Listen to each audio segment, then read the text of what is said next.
Kalian tahu gak sih bahwa transportasi umum merupakan fasilitas publik yang seharusnya memberikan rasa aman dan nyaman bagi seluruh pengguna. Namun, tengah meningkatnya mobilitas masyarakat, kasus pelecehan seksual di transportasi umum masih terus terjadi dan menjadi ancaman nyata bagi keselamatan penumpang. Pemirsa, pada awal tahun 2026 dihebohkan dengan terungkapnya kasus tindakan asusila yang terjadi di dalam bus Transjakarta, yaitu koridor 1A rute Balai Kota Fatmawati. Halo, selamat siang semua. Saya di sini sedang ada di halte Blok M. Tentunya saya mau melihat nih pola investigasi dari kasus seksual yang pernah kita bahas sebelumnya dan bagaimana keselanjutannya. Mari kita lihat dari sudut pandang yang berbeda. Tentu kita tidak hanya melihat pola, tapi bagaimana melihat dari karakteristik pengguna dari Transjakarta itu tersendiri ya teman-teman. Oke, menurut abangnya bagaimana tanggapan tentang pelecehan seksual yang ada di Transum dan khususnya di Transjakarta ini? Menurut saya tuh kalau masalah pelecehan seksual di Transum tuh udah jadi rahasia umum ya. Karena kan selagi tempatnya itu juga kan rame dan padat ya. Jadi orang juga banyak yang ngambil kesempatan untuk melakukan pelecehan, entah itu apa sih secara verbal ataupun non verbal ya. Jadi menurut saya sih udah menjadi rahasia umum dan udah banyak terjadi juga sih. Mau dicegah kayak gimana pun pasti orang juga menurut saya tuh ada caranya aja lah. Oke, ambil kesempatan itu. Baik, itu sekian tanggapan dari abangnya. Terima kasih. Kita sadari bahwasannya pelakuan pelecehan seksual yang ada di Transjakarta dan juga transportasi umum sangat masif sekali ya. Karena memang berbagai macam orang dan berbagai macam konsumen itu hadir dalam untuk penggunaan Transjakarta dan juga transportasi online. Tentunya tidak bisa dipungkiri juga kejahatan dan juga kemaksiatan terjadi juga di Transum gitu. Tentu kita di sini bakal mengidentifikasi bagaimana pola dari pelecehan seksual tersebut. Saat kondisi bus sedang penuh seperti di waktu rush hour, apakah petugas benar-benar bisa memantau seluruh aktivitas penumpang? Kalau untuk di rush hour, kalau untuk memantau semuanya, kita usahakan terpantau semua. Tapi ya namanya manusia pasti ada aja yang kelewat. Paling ya sebisa kita lebih menghimbau supaya tidak terjadi hal-hal yang nggak enak lah. Paling kalau untuk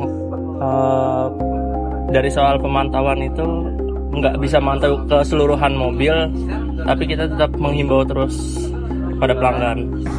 Berarti apakah ada kemungkinan tindakan pelecehan terjadi tanpa diketahui secara langsung oleh petugas atau kamera pengawas?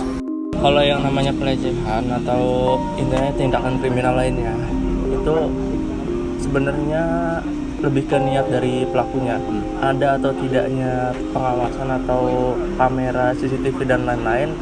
Kalau emang dari pelakunya udah niat buat melakukan hal itu pasti akan terjadi.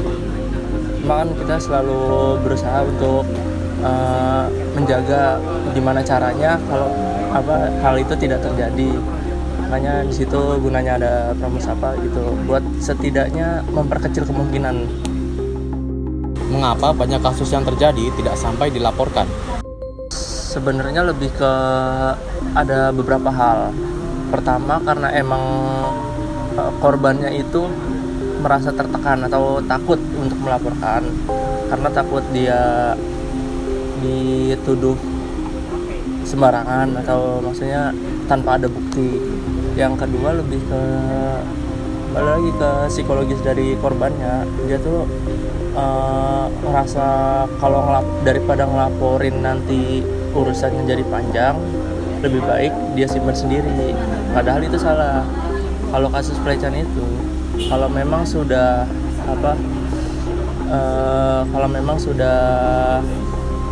terjadi atau korbannya itu ada, itu sebenarnya bisa untuk dilaporkan selama ada korbannya dan korbannya itu merasa gitu. Jadi saya selaku pembawa acara ini juga mengamat dan juga menilai bahwa sistem keamanan tidak cukup hanya bersifat reaktif setelah kejadian berlangsung, melainkan harus mampu mencegah potensi kejahatan sejak awal.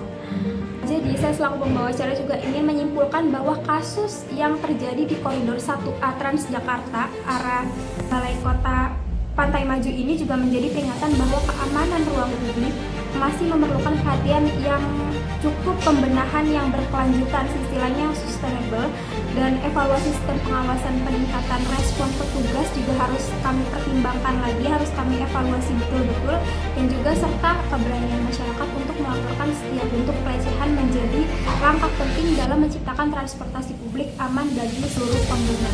Jadi akhir kata ini saya akhiri, maka dari itu sebab keamanan dalam transportasi umum bukan sekedar layanan tambahan, melainkan hak yang harus diterima oleh setiap penumpang.